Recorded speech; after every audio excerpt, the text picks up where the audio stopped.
welcome to the social with me, Chris, and this is Guy from the Local Tapehouse over in Surry Hills. So we're here today to talk about some of the fabulous beers that you'll experience when you come to Sydney and come on night out with a socialite in the local area. So this is a pretty fabulous pub. Was it a 1930s style tap house?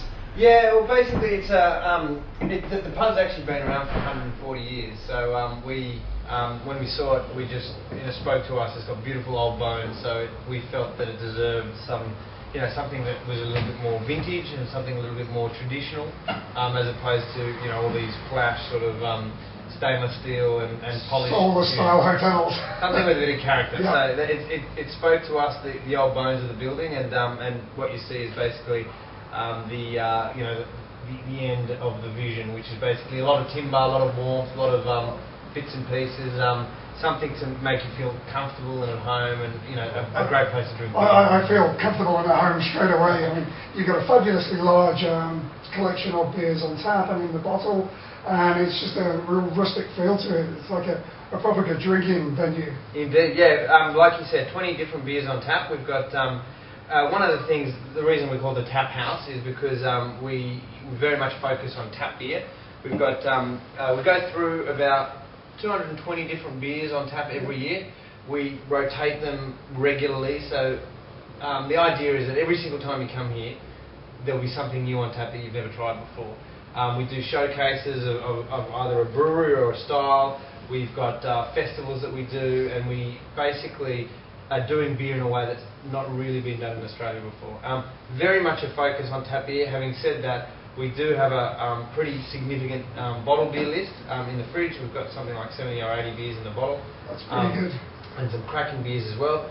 But we believe that beer is generally best drunk fresh, so we love it from the tap. And it's basically a shrine to that. Is in the midst of a beer revolution at the moment. There's beer is starting to really take off in Australia, like it has previously in the States, like it has in Canada, like it has in places like New Zealand, and we're finally catching up. Well, there's some new and exciting beers coming through at long last. Yeah. We're stepping away from the usual first tap beers now, aren't we? Exactly. Well, and it's kind of happening where all parties are actually taking part. You've got the brewer who's actually starting to make some really interesting beers. Basically what we try to do, and what we tried to do from the outset, is try to have as wide a variety of styles as we possibly could. One of our measures of success that we said was always going to be, if somebody came to our venue and asked for a beer by style, like they do with a wine, I'd like a Sauvignon Blanc or I'd like a Pinot Noir, then we knew that we were, succeeding. Yeah. So that's actually started to happen, which is fantastic. People do come in and say, what have you got by way of a Pilsner? What have you got by way of a Stout? What have you got by way of an American-style Pale Ale? So if I was new to the world of beer, and I just so happened to arrive here with Socialite, and I wanted to, be introduced to the world of beer, what would you suggest for somebody like me? That's a great question. Basically what we do, we've got what we call our daily tap list, which is basically all 20 of our beers. It's got some tasting notes there. Yep. And what you can do, down the bottom there, I don't know if you can see, there's a photo of what our tasting paddle looks like.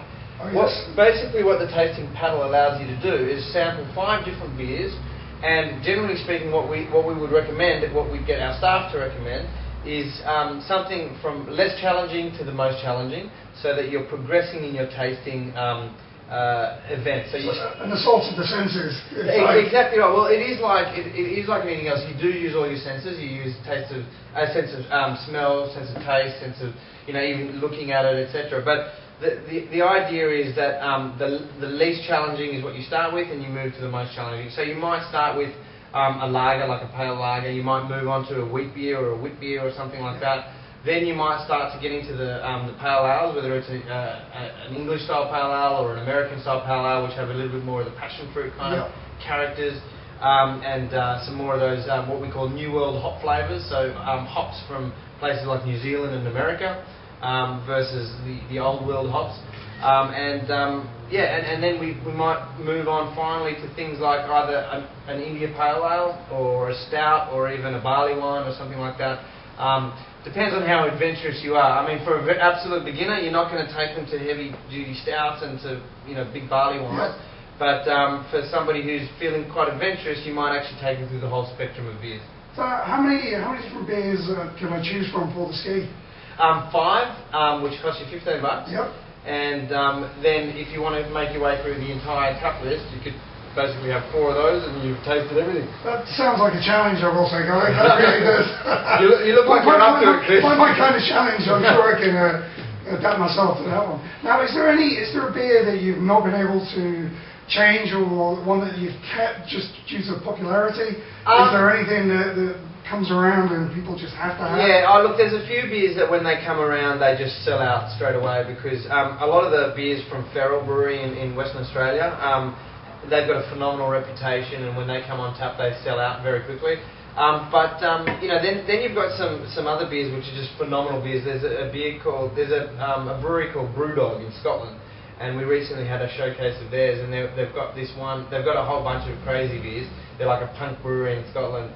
And one of their beers is called Tokyo, which is like, you know, ridiculous percent. It's like I don't know, 15% beer or something like that. So you have it, and that stays on tap for a long time because people. It sounds like rocket fuel. Absolutely, it's pretty full on. But yeah, we get some incredible beers that, and often for the first time ever, they'll never be repeated. Whether it's you know, like a beer infused with sort of lemongrass flavours, or whether there was one that we got called the Cherry Bomb, which was a porter. Infused with cherries downstairs. How did that go? I'm quite curious. It actually went really well. If you think of cherry ripe, they're kind of some natural flavour combinations, cherries and dark chocolate. I'm familiar with the Belgian style of cherry beers. You know, more like a creek, yeah, absolutely. I don't mind that on occasion, but I've never actually tried a stout before, a cherry stout. Yeah, well, it actually worked really well, and we've got this thing downstairs called the Funky Brewster, which is like an infuser, and what we do is we put beers through the infuser. To infuse it with whatever flavour we put in the Funky Brewster. So we actually put whole Morello cherries in this Funky Brewster to put the porter through, and it tastes just fantastic. But we've done other crazy things like caperberry. We can definitely offer one thing for the social when you come around, and that's a great choice of beer and plenty of it. Absolutely. Yeah, excellent. Well, Guy, thanks very much. Pleasure, Chris. We look forward to drinking a little bit more beer with you tonight and seeing what else is going on. So thanks, guys, and we'll catch up with you in a short while. Thank you. Cheers.